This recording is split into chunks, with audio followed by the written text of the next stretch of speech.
Hello বন্ধুরা, আসসালামু আলাইকুম। সবাই কেমন আছেন আপনারা?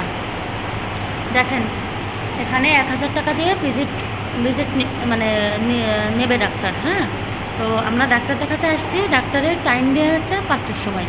এখন 5:30 বাজে, এখনও পর্যন্ত ডাক্তারের আসার কোনো নামগন্ধ নেই। আমরা এখানে বসে আছি তো বসে আছি। দেখেন, চিন্তা করেন। হ্যাঁ, কিছু বলার নেই। আর আমার চুল পড়ার জন্য ডাক্তার দেখাবো, ওটার ভিজিটে 1000 টাকা।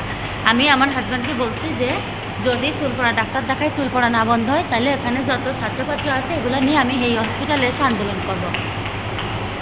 আমার মনে হয় যে প্রত্যেকটা লোকের তার অধিকার সম্পর্কে সচেতন হওয়া উচিত, তার দায়িত্ব কর্তব্য সম্পর্কে জানা উচিত। এইভাবে আমরা যদি প্রত্যেককে ছাড় দিতে থাকি, তাহলে বাংলাদেশ থাকবে না।